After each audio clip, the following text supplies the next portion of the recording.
जिसमें हम सीखेंगे कि वर्ग क्या है और आयत क्या है, इन दोनों के बीच अंतर क्या होते हैं, इनके सूत्र कौन से बनेंगे, इस पर सवाल कैसे लगाए जाते हैं। तो सबसे पहले हम वर्ग की चर्चा करेंगे। वर्ग, ठीक, तो वर्ग भी हमारा चार भुजाओं से घिरी आकृति होता है। इसकी परिभाषा बन जाएगी, वर्ग चार भुजाओं से घिरी आकृति होती है। और आयत भी हमारा चार भुजाओं से ही घिरी आकृति होगा, लेकिन इसमें क्या होगा, वर्ग चार भुजाओं से घिरी आकृति होती है, सभी चारों भुजाएं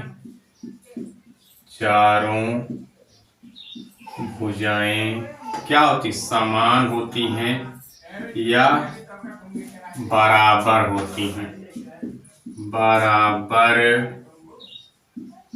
होते हैं। जो सभी चार भुजाएं होती हैं वो समान या बराबर, दोनों एक चीज।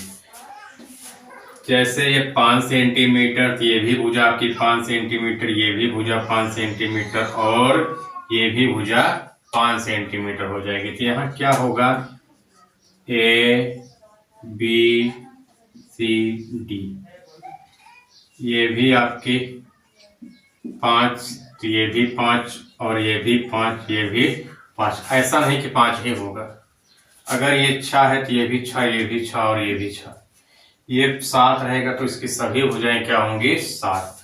अर्थात हम कह सकते हैं ए बी बराबर बी सी बराबर सी डी बराबर डी ए। ठीक, इस रूप में हम वर्ग की भुजाओं को एक्सप्लेन कर सकते हैं। सूत्र की बात करें तो वर्ग का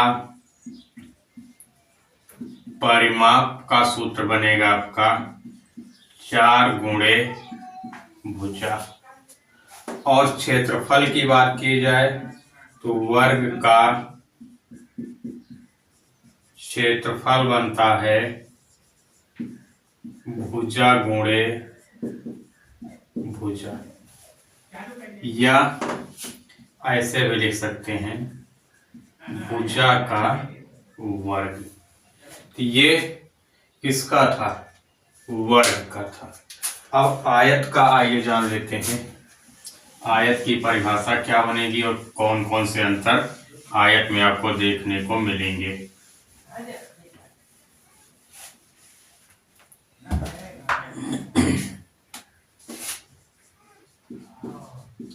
आयत, आयत ये भी चार भुजा से घिरी आकृति होती है। ठीक,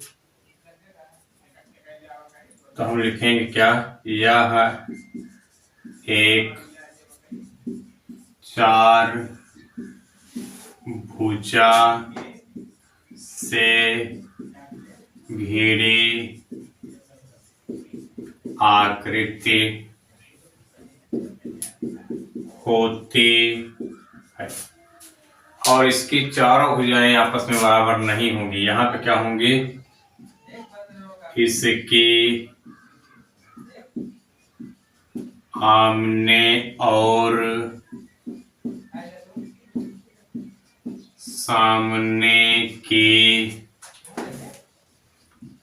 भुजा बराबर होती है। आमने सामने की बात कर रहा है, जैसे ये भुजा इस भुजा के बराबर होगी और ये इसके समूह भुजा जो हो रही ये इसके बराबर होगी। ये मान लेते हैं 10 सेंटीमीटर है और ये मान लेते हैं 8 सेंटीमीटर है।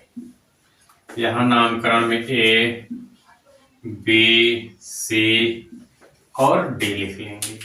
तो ध्यान रखें, ए बी के बराबर ये वाली भुजा, अर्थात ये वाली भुजा बराबर ये वाली भुजा, इसके सामने आ रही थी ये वाली, और यहाँ इस भुजा के बराबर कौन सी भुजा हो गई, ये। तो यहाँ आमने सामने की भुजाएं बराबर होती हैं। ठीक, परिमाप की बात करें आयत का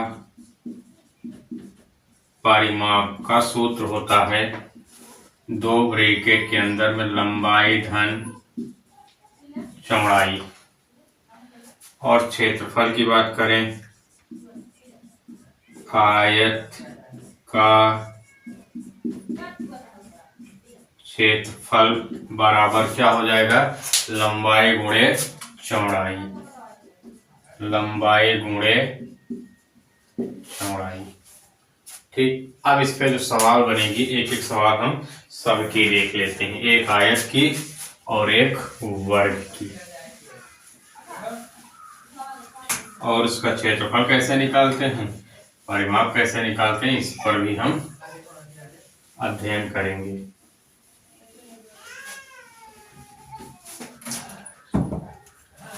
जैसे हमारे सामने एक आकृति बन रही है वर्ग की,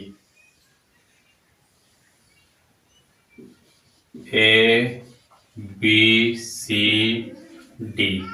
ठीक, ये वर्ग की आकृति है जहां ये 4 सेंटीमीटर, कितना सेंटीमीटर है, 4 सेंटीमीटर। तो इसकी सभी भुजाएं 4 ही सेंटीमीटर होंगी।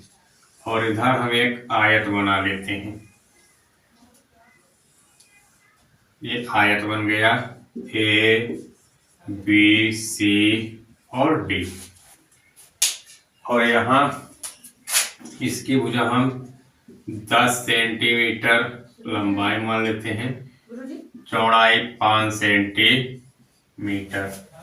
ये सबसे पहले वर्ग के बारे में जानते हैं, तो हम लिखेंगे क्या, वर्ग का परिमाप बराबर, परिमाप का सूत्र क्या होता है, भुजा गुणे 4 या 4 गुणे भुजा। तो भुजा की मान 4 दिया है, 4 गुणे 4, 4 चौक 16 सेंटीमीटर। ठीक, तो आयत का जो परिमाप आएगा वो आपका 16 सेंटीमीटर में आ जाएगा। इसके बाद क्षेत्रफल की बात कर रहा है, सॉरी वर्ग का है, फिर वर्ग का क्षेत्रफल। तो क्षेत्रफल कितना, भुजा गुणे भुजा, भुजा की माप कितना, 4 गुणे 4, 4 चौक 16 वर्ग सेंटीमीटर।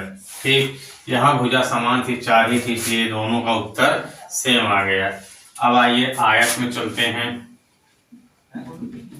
आयत का परिमाप बराबर दो ब्रैकेट के अंदर लंबाई धन चौड़ाई।